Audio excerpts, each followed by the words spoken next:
ನಾನಿವತ್ತು ಕಡಲೆಕಾಳು ಗೊಜ್ಜು, ಪೂರಿ, ಕ್ಯಾಬೇಜ್ ಪಲ್ಯ ಮಾಡ್ಕೊಡ್ತಾ ಇದ್ದೀನಿ. ನಾನು ಕಡಲೆಕಾಳನ್ನ ರಾತ್ರಿನೇ ನೆನೆಸಿಟ್ಕೊಂಡಿದ್ದೆ. ಇದ್ರ ಬದಲು ನೀವು ಕಾಬೂಲ್ ಚನ್ನಾನು ಹಾಕೊಂಡು ಮಾಡ್ಕೋಬೋದು.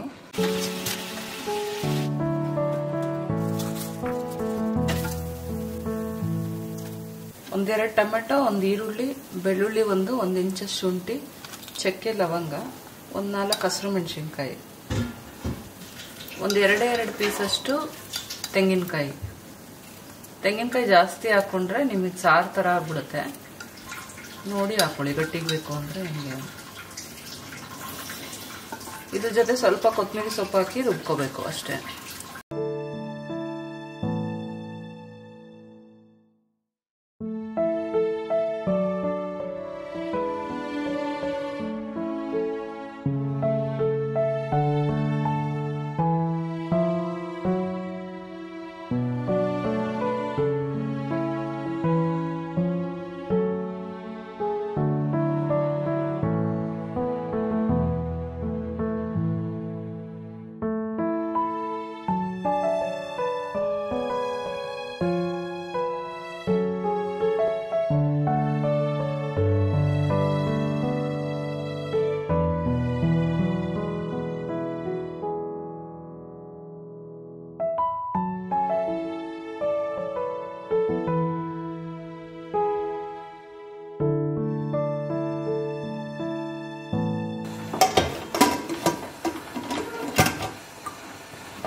ನಾನಿಲ್ಲಿ ಕ್ಯಾಬೇಜ್ ಪಲ್ಯ ಮಾಡ್ಕೊತಾ ಇದ್ದೀನಿ. ಈರುಳ್ಳಿ ಮತ್ತು ಕ್ಯಾಬೇಜ್ನ ಒಂದು ಅರ್ಧ ಬೇಯಿಸ್ಕೋಬೇಕಷ್ಟೇ. ಇದು ಸ್ವಲ್ಪ ಚಿಲ್ಲಿ ಫ್ಲೇಕ್ಸ್ ಹಾಕ್ತಾ ಇದ್ದೀನಿ, ಮಿಕ್ಸ್ ಹರ್ಬ್ಸ್ ಹಾಕ್ಕೊಂಡಿದ್ದೀನಿ. ಕ್ಯಾಬೇಜ್ ಪಲ್ಯ ಥರ ಮಾಡೋದಕ್ಕಿಂತ ಈ ಥರ ಫ್ರೈ ಮಾಡಿಕೊಟ್ರೆ ಮಕ್ಳಿಗೆ ಇಷ್ಟ ಆಗುತ್ತೆ. ಕ್ಯಾಬೇಜ್ ಫ್ರೈ ಇದು.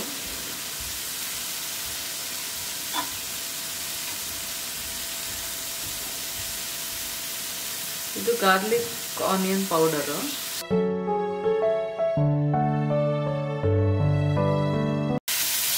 ಇದು ನೋಡಿ, ತಿನ್ನಕ್ಕೆ ನೂಡಲ್ಸ್ ಥರನೇ ಇರುತ್ತೆ. ಇದು ಸ್ವಲ್ಪ ನಾವು ಕಟ್ ಮಾಡ್ಕೊಳ್ಳೋವಾಗ ಉದ್ದುದ್ದ ಕಟ್ ಮಾಡಬೇಕು. ಇಷ್ಟೇ, ಇದು ರೆಡಿ ಆಯಿತು. ಇನ್ನು ಜಾಸ್ತಿ ಬೇಯಿಸ್ಕೊಂಡ್ರೆ ಚೆನ್ನಾಗಿರಲ್ಲ ಇದು. ನೋಡಿ, ತಿನ್ನೋವಾಗಲೂ ಆ ನೂಡಲ್ಸ್ ಫೀಲೇ ಬರುತ್ತೆ. ಇದು ಈ ಥರ ಉದ್ದುದ್ದ ಕಟ್ ಮಾಡ್ಕೊಂಡಿದ್ದೀವಲ್ಲ.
ಇದು ಆಮ್ಲದು ಬೆಟ್ಟದ ನೆಲ್ಲಿಕಾಯಿದು ಮುರಬ್ಬ. ಇದು ಬೆಟ್ಟದ ನೆಲ್ಲಿಕಾಯಿ ಜಾಮ್ ಥರ ತುರಿದ್ಬಿಟ್ಟು ಮಾಡೋದು. ಈ ವಿಡಿಯೋನು ನಾನು ಹಾಕಿದ್ದೀನಿ, ಬೇಕಿದ್ರೆ ನೋಡಿ. ತುಂಬ ಒಳ್ಳೆಯದು ಮಕ್ಕಳಿಗೆ.